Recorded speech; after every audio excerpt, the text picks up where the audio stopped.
जंग भले ही यूक्रेन और रूस के बीच हो रही है, लेकिन इसका असर दुनिया के बाकी देशों पर भी या तो पड़ रहा है या आगे पड़ सकता है, और भारत भी उनमें से एक है।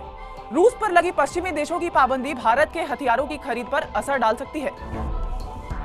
रूस और यूक्रेन में जंग हर बीतते दिन के साथ बढ़ती जा रही है। इस जंग को अब तक 1 महीना पूरा होने को है, लेकिन ये जंग अभी तक किसी अंजाम तक नहीं पहुंची है। यूक्रेन पर हमला करने के लिए अमेरिका समेत पश्चिमी देशों ने रूस पर कई सारे प्रतिबंध लगा दिए हैं, और इस बात की पूरी आशंका है कि इन प्रतिबंधों का भारत और रूस के बीच हुए रक्षा समझौतों पर भी असर पड़ सकता है। रूस का कहना है कि इस जंग से भारत के साथ हुए डिफेंस डील पर कोई असर नहीं पड़ेगा, लेकिन क्या वाकई ऐसा होगा?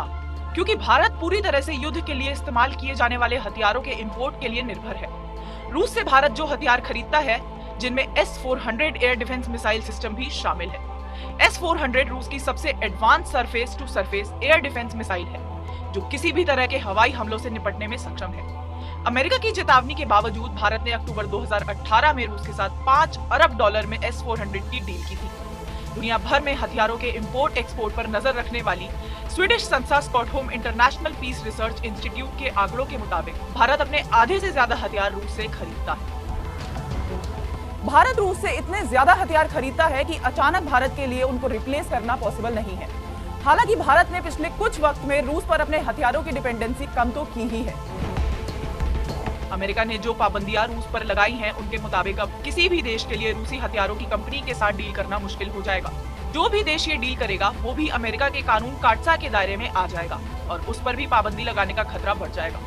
भारत को भी S-400 की डील के बाद इस खतरे का एहसास हो गया था, और अब हथियारों की खरीद में भारत की रूस पर निर्भरता कम भी हो रही है। 2011 से 2015 तक भारत ने 70% हथियार रूस से खरीदे थे।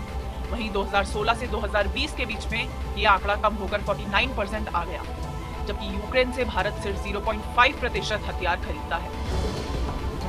इन आंकड़ों से साफ है कि भारत रूस के साथ अपने हथियारों के कारोबार को कम तो कर रहा है, लेकिन उन पर अपनी डिपेंडेंसी को एक साथ कम नहीं कर सकता, और भारत सरकार यही बात अमेरिका समेत पश्चिमी देशों को समझाने की कोशिश भी कर रही है।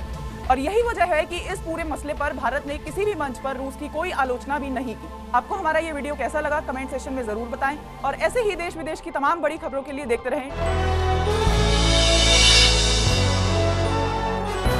आप देख रहे हैं भारत न्यूज, हर खबर